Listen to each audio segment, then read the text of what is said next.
with a cane. I have chronic pain.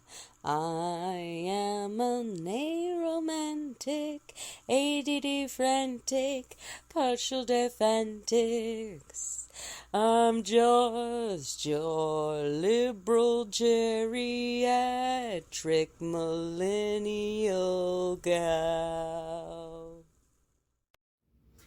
Hi, all my nieces and nephews and nibblings out there. I'm so happy to see you today. I hope you're doing well. Now, today I want to start out a little bit different. I don't want to just go into our lecture like I normally would. Today I wanted to start with a little bit of story time. So, picture it. August 2021. I had spent all summer fighting to get my gallbladder removed. I was sick. I had a really, disengaged doctor at the time. I had inadvertently found out that I had gallstones on a CT scan that my oncologist had ordered as sort of a routine checkup type of thing. And because I had, no real medical professional help, I had ended up assuming that the gallstones were the cause of all of my problems, which was not true. But I had spent all this time and energy and effort and stress and emotion and fighting for my gallbladder surgery. And I was sick, and I was exhausted, and I was stressed, and everything. Going into the hospital that morning for my first ever major surgery at the age of 39. So I go in, and they take me back into the pre-op area, and there's a bunch of people and nurses, and the male nurse who was checking me in says, okay, and we're going to have to run a pregnancy test. And I was like, well, I'm asexual. I didn't really want to explain, well, I'm aromantic, blah, blah, blah. I just said, I'm asexual. I haven't had sex in years. That's really not necessary.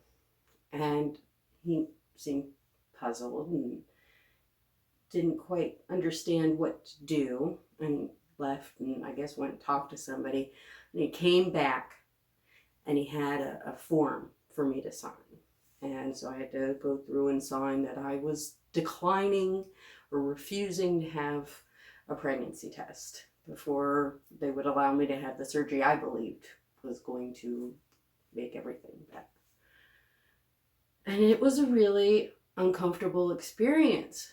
It was weird being told that I had to make a big production out of declining a medically unnecessary test, because they, I guess, couldn't believe me when I told them that there was no chance I was pregnant. And so when I was doing my research for this video, I found out that even though that was an uncomfortable experience for me, I was actually very lucky, because I found report after report from different asexual women who said, I went to the doctor for something completely unrelated to my asexuality, and was told that in order to get the care I needed, I had to take a medically unnecessary pregnancy test that I was then forced to pay for. I can't tell you how common this is, because there is so little research on asexuality, asexual people, aromantic people. It's not there. It's very frustrating for me. When I was trying to research for this topic, I really had to focus a lot on anecdotal evidence. And as a scientist, well, I have a degree in biology, so as nominally a scientist, it bugs the heck out of me not to be able to find peer-reviewed research and to have to use anecdotal evidence, because anecdotal evidence can be misleading. But when it's all you've got, it's all you've got.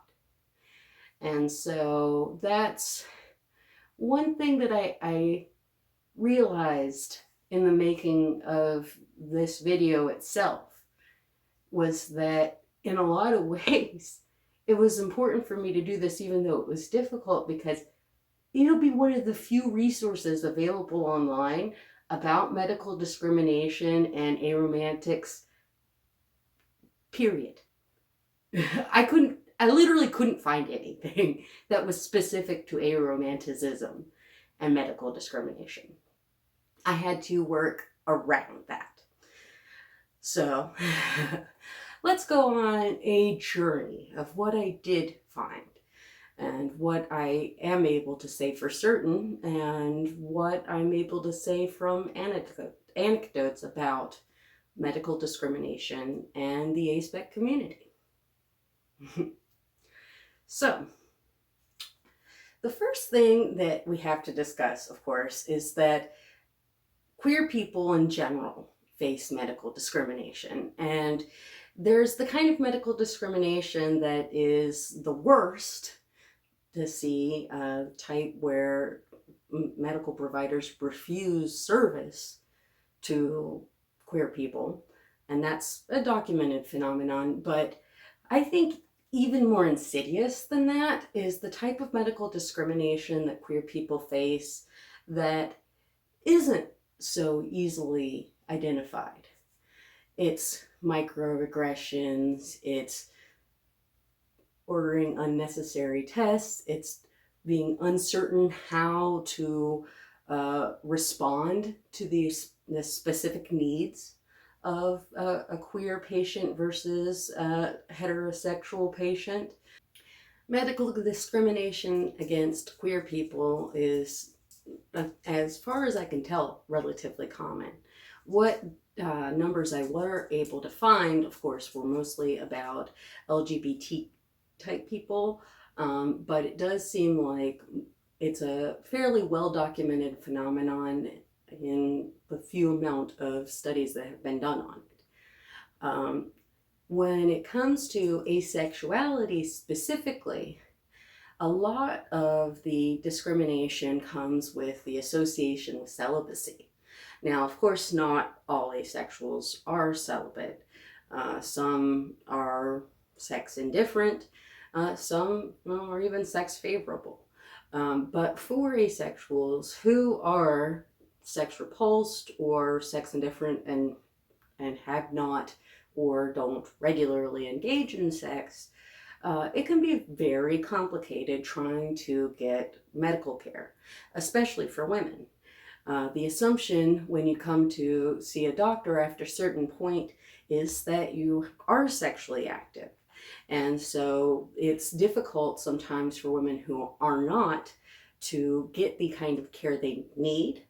And it's also difficult for asexual people to often discuss this with their doctors because they don't know what sort of response they're going to get.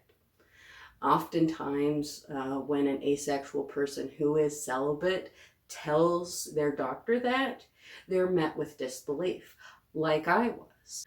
I kind of understand it to a certain extent. I do know that, allosexual people lie about sex all the time, especially, people who are non-ethically non-monogamous, aka cheating on their partners. They're highly motivated to lie about what sex they have and haven't had.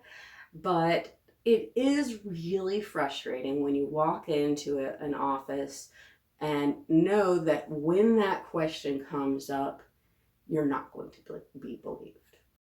Or worse, I found multiple women who were asexual report that when they were speaking to their doctor about their sexuality, they were either treated or offered treatment that they didn't need to correct their asexuality.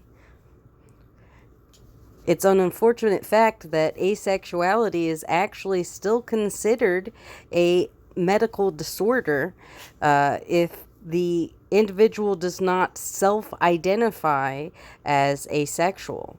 A asexual who does not know the term asexuality and does not understand that there's nothing wrong with them, if they go to their doctor and ask for help, they will be treated as if their sexuality is a disease. And it is unbelievable that that is still the case. One of these stories that I found that was the most shocking was an asexual woman who had a chronic disability that caused her to need routine x-rays. And every time that she would go in to get x-rays done, she would be forced to get a pregnancy test. Sometimes she was doing this when she was having extreme symptoms, meaning that they literally made her sit and wait and suffer before they would start doing anything that would even begin to get her relief. They wouldn't even do the imaging until they had that urinalysis done, even though it was completely unnecessary. And it was something that she had to deal with every time that she went to the doctors, which was very frequently. I can't even imagine how frustrating that would be, and expensive, because again, she was forced to pay for some of those pregnancy tests out of pocket. Ridiculous. I also came across a story about a 21-year-old asexual woman who had not yet been sexually active. And when she went to the doctor and, they were discussing whether or not she should get the HPV vaccine, the doctor just automatically assumed she was already sexually active because of her age and told her that it wouldn't be right for her. And because she was embarrassed and, uncomfortable because of the assumption that the doctor had made about her, she didn't speak up and she didn't get that vaccine. That's scary. I mean, I'm sure that happens all the time. And yet, how would we know? It's not like the doctors themselves would even be aware that their assumptions are silencing their patients. Now, as I said, when it came to aromantic people, the documentation just isn't out there. One thing I was able to find quite a lot of documentation about was the discrimination against singles, people who live alone and or do not have romantic partners.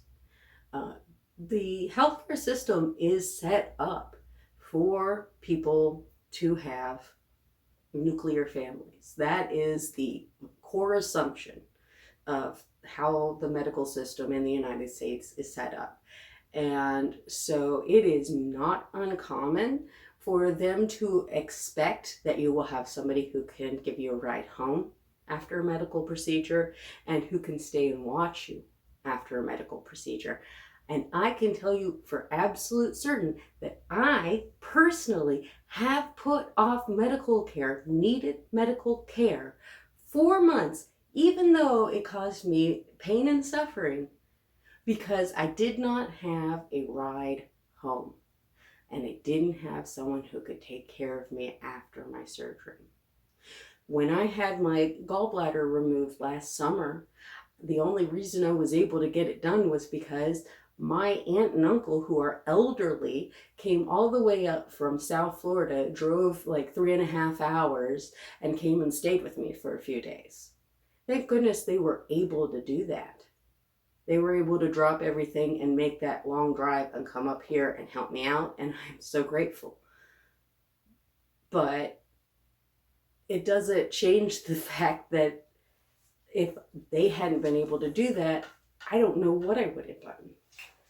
I probably could have found a friend or family member who would have stepped up and helped out, but that's not always easy to do. People have their own lives. People have their own needs. You can't expect that everyone's going to have someone to drive them home. You can't expect that everyone's going to have someone to stay with them after surgery. And yet our medical system does. Not only that, but I was shocked to find out that they have done studies that proved that people who lived alone that got cancer got worse treatment and worse outcomes. They were less likely to be given more aggressive or extensive treatments than people who had romantic partners and did not live alone.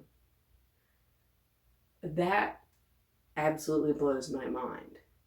And the one thing that I think about when I think about that is the fact that my mother was able to drop everything and come help me when I had cancer.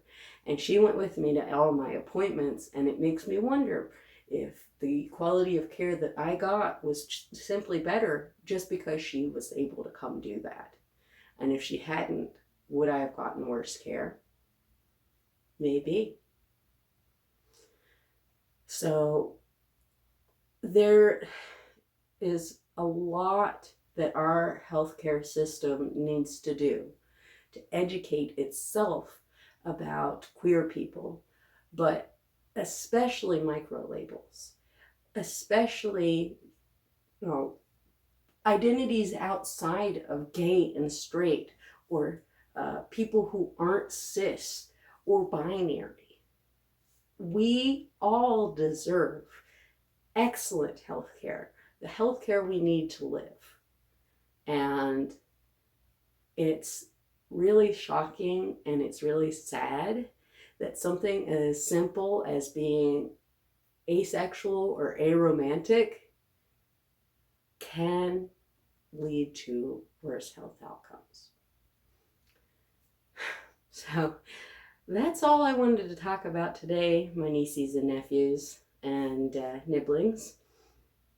I really hope that none of you out there have to deal with this, but please know that it's possible, because explaining this to as many people as possible, being as visibly and openly queer as you can be, all of these things help, because ignorance is the biggest problem here.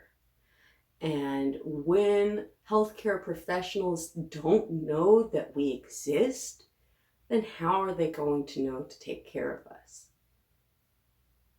So I implore you that if you can be visibly open and queer, and you are, then you should, because you don't know who you're going to be helping. It may not just be yourself. It may be other queers in your community who are able to benefit from your visibility. And if you are in the healthcare profession, take the time to educate yourself about microlabels. And understand that if someone comes in and tells you they have an identity that you haven't heard of before, assume that they know what they're talking about, be as respectful as possible, and educate yourself. Because Google is not a bad place to start when it comes to any microlabel. So everyone out there, take the time to spread awareness in yourself and in your community. All right, well, I hope you have a wonderful day, my darlings, and I will see you later. Bye. Okay, girl, you were so good.